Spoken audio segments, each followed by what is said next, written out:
Hello, and welcome to my review of Sakamoto Days, Season 1, Core 1. Disclaimer: everything I use in this review is for review purposes only, so please, Netflix, don't come and spank my ass. Also, give me a sub and a like, please. Anyways, let's get into this review. In this review, we will keep spoilers to a minimum, and the last episode won't be discussed. Now let's go see what Sakamoto is selling at his convenience store, and maybe he can give me a job, or at the very least, hook me up with Lou. Let's start off with the animation, because apparently it's not sexy enough. Sakamoto Days was directed by Masaki Watanabe and made by Studio TMS, which its most notable works are Lupin III, Dr. Stone, and Undead Unlocked. Undead Unlocked is that one anime with that one dude named Andy. What? He doesn't have a Japanese name? It's crazy. The animation for Sakamoto Days is missing artistic flair to it. It has no spice, no flavor. Spaghetti without the meat sauce. Pizza without pepperoni.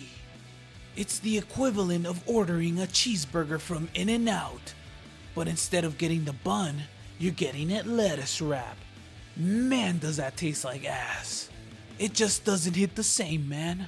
The manga community was upset because in the manga there's incredible dynamic movements that could have easily looked better in animation, but for some reason it just didn't transfer over. The outlines on the characters are awful. The sunlight glare that they used in the show is not flattering at all, and the manga shots where they are in midair completely wasted in the animation. There's these really cool manga panels where characters are bursting through walls, fighting in midair, but the anime just doesn't do it justice. It looks like straight booty ass. It's very disappointing. Also, the animation reminds me of Beyblade. I mean, just look. Did you know Moses is actually canon in Beyblade? One last thing about the animation. Let's end it on a good note, yeah? The fight scenes were actually good and fluid, which is really random because they actually put effort into the fighting scenes and they actually do stand out apart from the show. So, animation gets a 2 out of 5. Disappointing, just like getting socks for Christmas.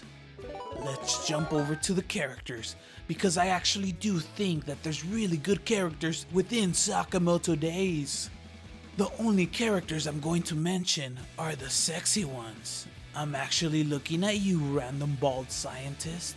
Let's start off with Taro Sakamoto, the legendary assassin, which is basically Saitama from One Punch Man.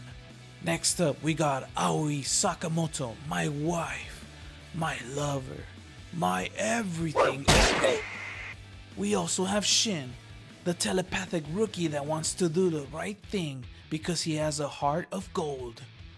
And he actually looks like Edward Elric from Full Metal Alchemist. Moving ahead, we have Lou from China, my other wife. Did I mention she's from China? A drunk, violent, savage woman. And last but not least, in the Sakamoto family, we have Hei Yusuke, a 360 no-scope sniper, the best of the best, the top elite sniper in the world. But for whatever reason, he can't even snipe anyone down, and he actually gets sniped down by a metal rod. No, seriously. Freaking Ghost in the Shell guy just snipes him without even a sniper rifle. Kinda sad if you tell me. Oh, and he's actually broke too. One more group that I want to mention is the Order. A bunch of elite assassins that, oh my god. Forget about it, Goth Girl is the only one. Man, I'm lost in her eyes. Characters gets a 5 out of 5. All of them are amazing. Story time, baby. The story of Sakamoto Days is very simple, and that's what I like about it. It's John Wick if he was Moe and Japanese. Sakamoto was the ultimate assassin, unmatched by everyone, and also part of the order, with my sexy goth girl in it, of course. Anyways, until he met Aoi at a convenience store and fell in love. I would have too if I'm being honest. From there, he simped and started a family. After, it's known that the retired Sakamoto has a bounty on his head.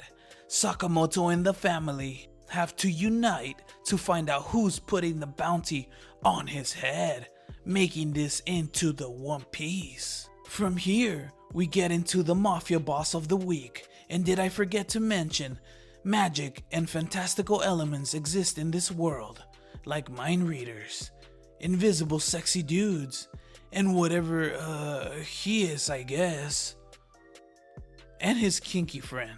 All this makes a fun story that anything can happen. It's a shame that the anime adaptation is currently letting it down. Oh, and this guy sucked eggs in high school. I would like to inform you that the story for Sakamoto Days can actually drag on. For example, the Sugar Amusement Park arc spans from episode 3 all the way to episode 5. And then, the Shin Laboratory arc, it spans from episode 7 all the way to episode 9. And it's really dragged out, to be honest. With all that in mind, story gets a 3 out of 5. But honestly, I think it's the anime's fault, not the manga's fault. Oh yeah, let's get into some music. The music for Sakamoto Days is a huge standout. I was really pleased with the intro called Run Sakamoto Run. Even though I don't have a clue what they are singing about, Vondi has a soft voice. Then he cranks it up to an 11, elevating the song.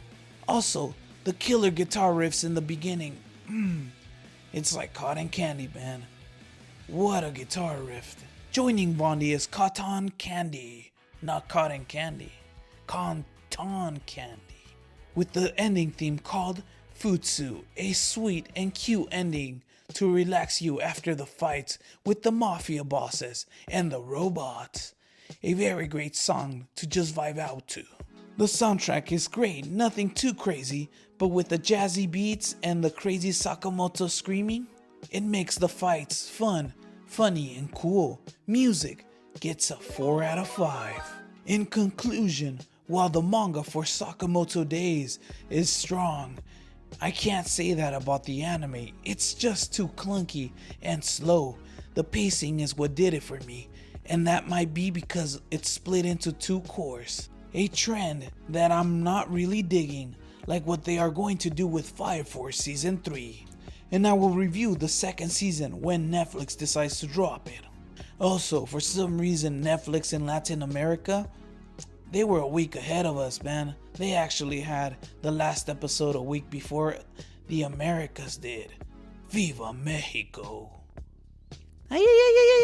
So with all that in mind, my final rating for Sakamoto Days Season 1, Core 1 on Netflix is going to be a 3 out of 5.